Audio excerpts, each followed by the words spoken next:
Great. Good morning. I'm Jennika, and I'm going to talk about my research on the effects of forest management on Acadian forest structural diversity and species composition in the Medway Community Forest Cooperative License area. So to begin, production forests are expected to provide a variety of ecosystem services while balancing multiple objectives to maintain biodiversity as well as wood biomass removal. Where the literature is extensive to support the fact that intensive even-age forest management does have prolonged adverse impacts on ecosystems and biodiversity. So the picture on your left is a clear cut from 10 to 15 years ago that I visited this summer, and on the right is a multi-age mature stand. Whereas a forest manager, if your objectives are to take as much biomass out of the forest at once and then maybe farm blueberries. In Nova Scotia, that's a great option to do clear cut. But where we're looking to manage for habitat suitability, a diversity of wildlife and objectives, as well as removing biomass, a multi-age management scheme is more suitable. So in Nova Scotia, until very recently, 65% of all harvesting on Crown land and about 90% of all harvesting on private land is done by clear cutting. So this imbalance is beginning to be recognized in policy, where the independent review of forest practices in Nova Scotia took place in 2018. It was around this time last year where the Departments of Lands and Forestry responded to the recommendations to go forward with mandated ecological forestry and to adopt the triad model. So the triad model divides forest management into three sections. The first using low-impact silvicultural systems, which would limit clear cut. The second is to designate areas where there is no human interference with the creation of parks, reserves, and reservoirs. And the third is to optimize with high production forestry, which would utilize clear cutting. So a big part of this policy review was to redefine the natural disturbance regime, where we now recognize that the Acadian forest is multi-species and multi-age, where disturbance impacts individual species or individual trees at different intervals, which is mimicked much more appropriately by a partial harvest than a clear cut. So it's great news, but change is expected to be quite difficult, given the fact that 70% of Nova Scotia is privately owned forest. So to give a little background to the land where I did my study, the previous owners, Bowater Mersey Paper Company, owned and operated 550,000 hectares of forest land for nearly a century. Where following their closure in 2012, the province bought back this land and designated 15,000 hectares to initiate the first community forest in the province in 2015. So looking just at that land base of 15,000 hectares based on the forest resource inventory data, the FRI indicates that about 50% of this productive area is below 40 years of age. About 40% of the productive area is in the regeneration age class, being between 41 and 100, and about 10% is old forest, being greater than 100. So from this, you can really see that even age management has really reduced the overall age of the forest and skewed that age distribution. So this model here is a little picture of the nested model of land use and planning in that area, where as you move outward, there's an increase of disturbance and human interaction on the landscape, where the community forest model sort of fills a missing piece in the puzzle, where we have our nature reserves and then protected areas, and then before we hit the traditional land, crown land management and private land, and we have opportunities to test alternatives to forest management. So a quick overview of what the community forest is. It operates on 15,000 hectares of Crown land. It's a for-profit organization that's democratically governed by an elected board of directors, where anyone's welcome to engage and join through share-based memberships. Some of the product lines include Crown timber harvesting, firewood, value-added lumber, recreation, and various community activities, as you can see.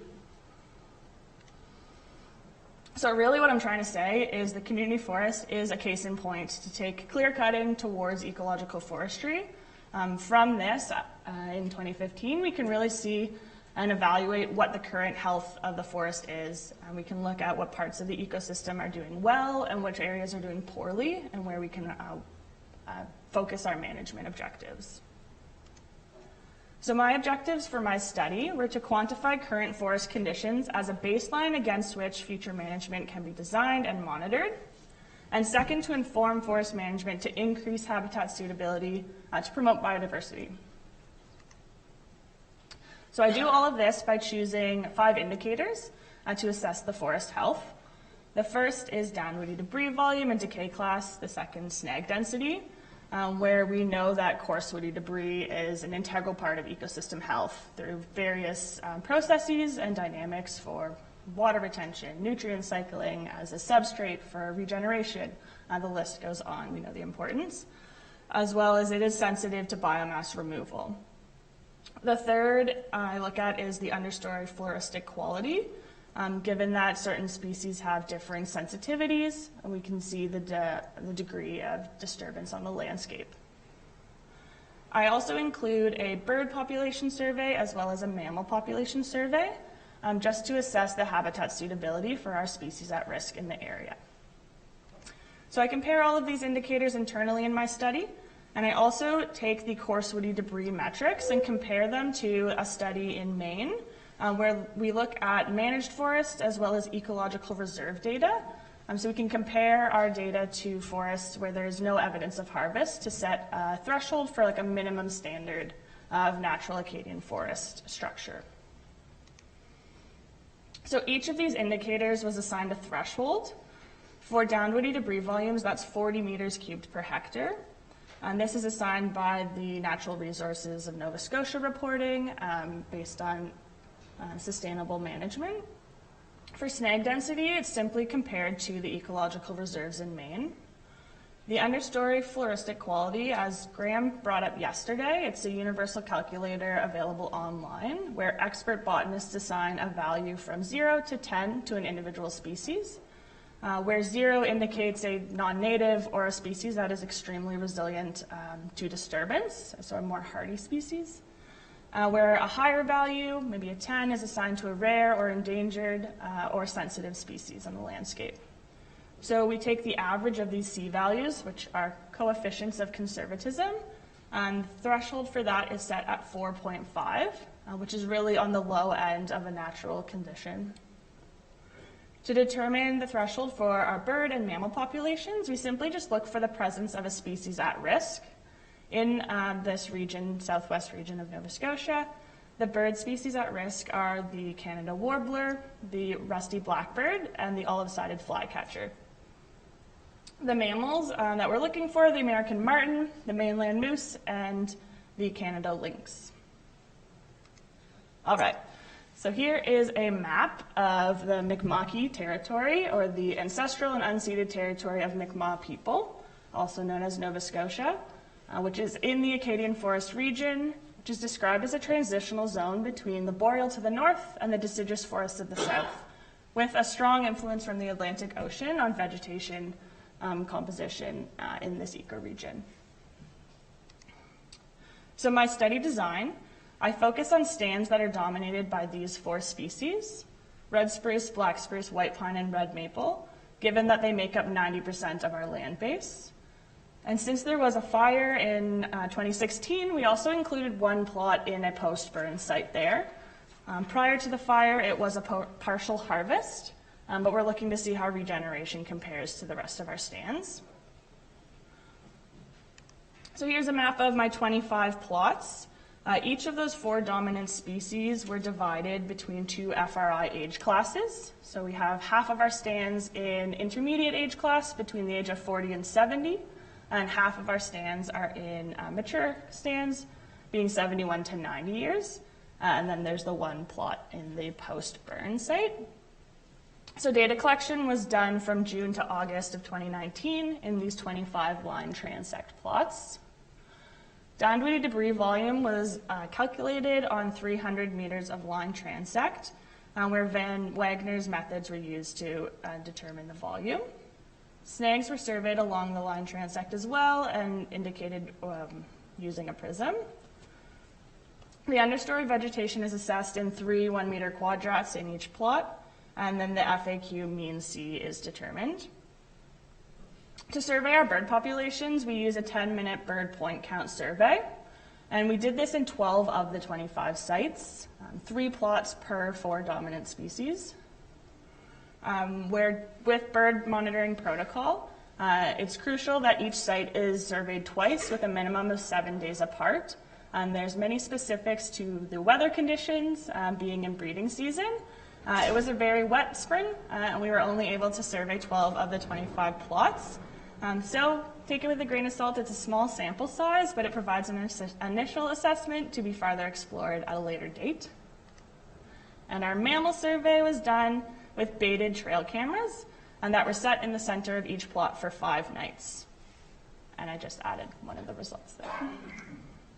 So all of these indicators are tallied, and I'm going to show them here on this chart, which breaks down by those 5 indicators with a few different metrics for downed woody debris, and then across based on the 2 FRI age classes I talked about, as well as the post-burn site. So going forward, I'm going to break down each of these results row by row. So first, looking at downed woody debris volumes in the community forest. This box plot we analyzed with a 2A ANOVA, and you can see the gray indicates intermediate age class stands, and the corresponding white is the mature. And the minimum threshold at 40 meters cubed per hectare is indicated here in that red line. So looking at this, you should be able to notice that all of our mature stands are above the minimum threshold and meeting adequate natural conditions, where everything else falls below, with the exception of intermediate age white pine, which made that. And I will also point out, although not pictured here in this box plot, there was a significant effect of FRI age class on large pieces in late decay. So now I compare my downed woody debris volumes in my study to that in ecological reserve data in Maine. So along the x-axis here is the community forest. FIA is the managed forest in Maine, and then ecological reserve are areas where there's no evidence of harvest. So it serves as our indicator for a natural condition. For the purpose of comparing the 2 studies, the black spruce stands and the red spruce stands in mine are conjoined. So we can see that red spruce falls below the minimum threshold, as well as red maple. Also, white pine falls below, so nothing has passed and met that natural threshold, though I do note that comparing the 2 managed forests in white pine, my study was quite a bit higher and nearing the natural conditions, although not quite there yet. So looking at downed woody debris volumes of large pieces compared between the 2, again, spruce falls below the natural threshold. This time red maple is above and meeting sufficient volumes. And we can see white pine is very low with nearly no pieces of large downed woody debris in my study. So next we move into snag density.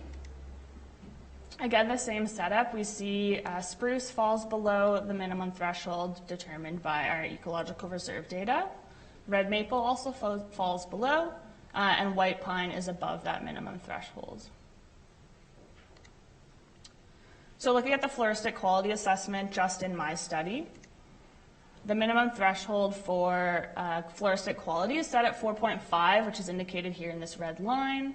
And all of the plots that I surveyed in the community forest fall below that. I will point out that there is a trend between the intermediate age and the mature age where there is an increase, where time since disturbance does correlate with a higher floristic quality. So the results from our bird survey. In those 12 plots surveyed twice, we observed 1 olive-sided flycatcher, which was the species at risk. And there's a really great study done in this region by Stacey and Westwood that looks at habitat suitability modeling for our species at risk, which generally concludes that the habitat required for these 3 species are stands that are 50% live coniferous, 25% live deciduous, and 25% snag. So we know that our stands are insufficiently stocked in snags, which indicates maybe why we are having not such a strong presence of species at risk. The results from the mammal survey. You can see that we had a nice healthy population of black bear, indicated in green in these box plots. So along the x-axis is our 4 dominant species with no animals present in the post-fire.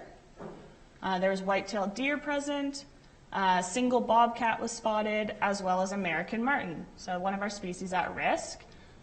Based on the coat characteristics of the animal, it's determined that it was a single individual seen between the 2 stands. So this is really good news because American marten were extirpated from Nova Scotia in the early 1900s due to habitat loss as well as overhunting.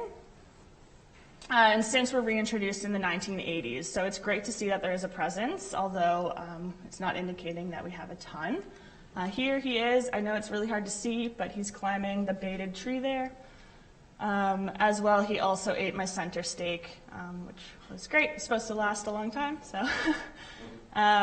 So this species serves as a great indicator of forest health, given that it requires old growth conditions. So as we hope to see our forest age and mature and redistribute that age class, we hope to see a greater population of American marten. So all of these results tallied back into that checklist. We see a lot of red X's. We can, just to reiterate, the downwoody debris volumes in our mature stands are meeting that minimum standard, but not much else. So when we compared that data with Maine, the FRI age classes are combined. We can see red maple and white pine meeting the standard. The space where we had our 2 American marten, the same one in 2 different stands, and the olive-sided flycatcher. So generally, we're not doing great. I would keep in mind that this represents 40% of that land base being between those age classes, and 50% of the land base is not represented here, but is significantly younger, being below 40 years of age. So some conclusions. The time since disturbance, whether that's harvesting or fire, it correlates with a greater coarse-woody debris abundance, higher floristic quality, and species diversity. The community forest license area lacks suitable habitat for species at risk. And the reduced mature and old forest stands as a result of even age management is a problem, since structural diversity loss is evident. So my recommendations are to extend the harvest rotation to allow this forest to mature.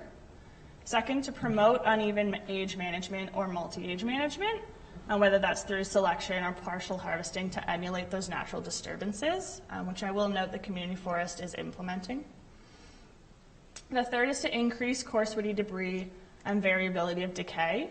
There's various ways to do this, whether it's leaving crowns and slash in the stand as well. I suggest to add to retain mature trees in stands in the addition of retaining wildlife and seed trees. My fourth recommendation is to protect and to preserve old growth characteristics, and maybe that's done by dedicating stands as habitat reserves where there is no harvest activity. And finally, as much work as I could do this summer, 25 plots is not a huge sample size, so increasing that is important, and I suggest that we at least double it, bringing this up to 50, and to be resurveyed every 5 years for ongoing monitoring. Generally, the community forest is multi-valued, and projects like this need to continue to develop alternate revenue streams because while we're working to enhance ecosystems and biomass removal, there's time needed for this age class to redistribute.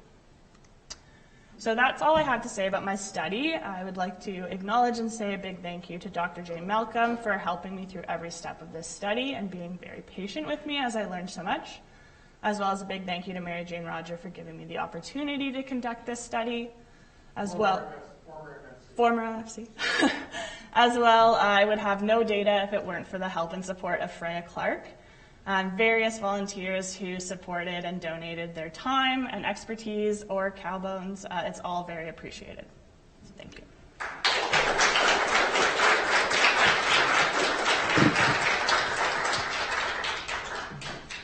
Are you there, Mary Jane? I'm here. Would you like to ask some questions either now or a little bit later? Yeah, I have just one question off the top. Jennika, great job. I really loved your use of that table, and it was really great to visualize the data. I was just wondering why for the downwitty debris and snags you combined black and red spruce stands. I'm sure you know that they're typically very different. So just wondering why you ended up doing that. Yes, great question.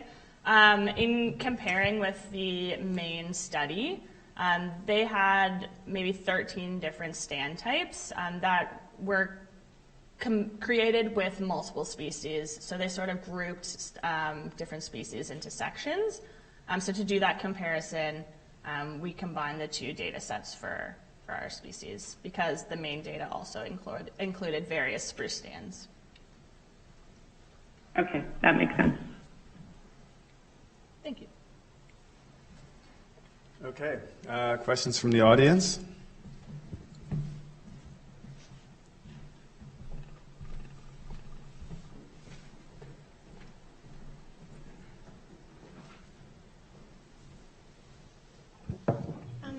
Hi. Sorry if I missed it, but for each of the different stands, what was your sample size? The number of plots? Yes, per stand. 6 plots per dominant species, and then equally divided between 2 FRI age classes. So half in intermediate and half in mature. Okay. Were they like nearby? Was there a temporal variation? Do you want me to go back to the map? Yes, please. It might take a minute. Not Sorry. temporal, spatial. So they're spread out. I did, have to be somewhat strategic about where the sites were located, given that it would take almost an hour to drive to opposite ends of the forest, and there was 2 humans and 1 car. So sites are chosen to be along the existing road network, but they are pretty spread out across the forest space. Individual plots were a minimum of 1 kilometer apart. Okay. Was that part of the study design? Like, how did you choose these plots? Sorry if I missed that part. Yeah, so I chose those 4 dominant species because they make up most of the forest, and you can see the percent breakdown there. So I chose to only look in stands that were dominated by those 4 tree species. And then with a systematic random sampling, I used our map to highlight what stands were dominated and then chose ones that were accessible. Do you have any of those older forests in Medway? There is a very small amount, less than 10% of old forest. In that green? Yes, that's all of this breakdown, the 50, 40, 10% is of the 15,000 hectare land base. So why didn't you work in any of those? Great question. There's not, they're very few. They didn't make up any, there wasn't enough of them in the 4 dominant species. So I mean, I could have included 1 old plot. It probably would have been a white pine stand. But maybe the future study will include that. Here we go, I got it. Is there any paper industry at all in Nova Scotia now? Yeah, there are a few remaining. They are also maybe nearing closure, so there is a shift happening.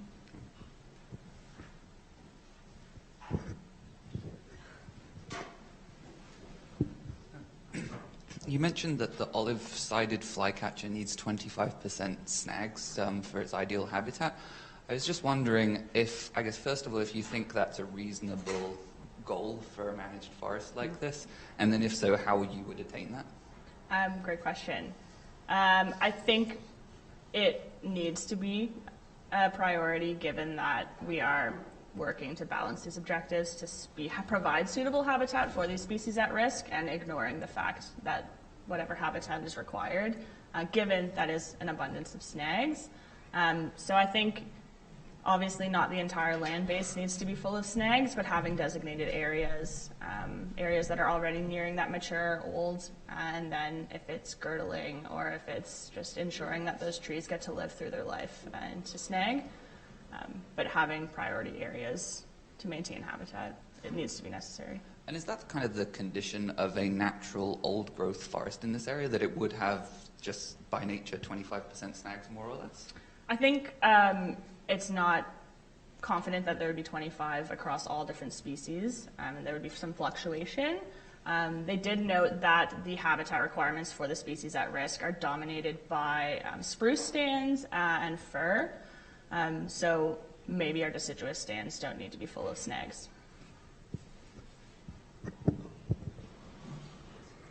Well, mine's going to be long if I'm allowed to. Yeah, mine's short. I just wondered if you could go back to the species list. Yeah, and is that typical of maritime forests? I guess that's what I was trying to understand, or is that that proportion just historical? How of management or lack? Yeah, thereof? I think it is skewed. It is spruce dominated, but I think in an older condition or a less disturbed condition, we would see a greater abundance of hemlock as well as fir. So there are definitely species that are not appropriately represented. Yeah, that's what I was thinking. I mean, and is it a result of having been logged out, do you know, or? Yeah, absolutely. Right, okay, so it's already it's skewed to a management orientation at some level, yeah. Okay, thanks. I'd love to dive into your recommendations a little bit more. Great. If John will give us time. So I think your recommendations, the first one was to extend the rotation age. So what is the present rotation age, and what would be your recommended to move towards a better ecological diversity? Great question. I believe that it is at 10 years is the rotation age, and then extending it maybe to 15 or 20. I'm not sure then. Yeah, sorry. I will look into this. Distinguish between like a return interval in a partial cutting system, and then like if you're doing a clear cut, maybe 80 years before you would fully regenerate the stand. Okay. Are you able to speak more to that? Maybe not at this time. Okay. Yeah. Okay. Cool. So does the Medway Community Forest Co-op have a say a landscape level target for that sort of triad model that you were describing at the start, and might they need to redress that based on your findings? Sorry, are you asking the proportion for the province goals then? Well, no, I meant specifically with MCFC. Yeah. So, especially because you're comparing their forests to an ecological reserve in Maine. Yeah. I took that to mean that the MCFC is hoping to have ecological reserves within their own management area. Okay. And therefore, what might those landscape goals be? I think when I detailed the description of the triad model, it's more that this fulfills the second or the first thing I described, that's low intensity harvesting. So it's more encompassing of that goal in the province as a larger, where right now there is so much intensive production. So the third leg of the triad makes up the majority of forest management in Nova Scotia. And then we have our reserves and parks sort of scattered around. So increasing the amount of land that's operated with a low intensity system, similar to Medway, where there's multi-value and a balance of objectives. Okay, so is the goal then for the extensive management on MCFC to meet those ecological reserve standards? It's looking to provide more natural conditions while also being able to harvest. So there may be areas that are getting into old growth and ecological reserve standards to support the species that we're looking to support. Sure. Thanks very much.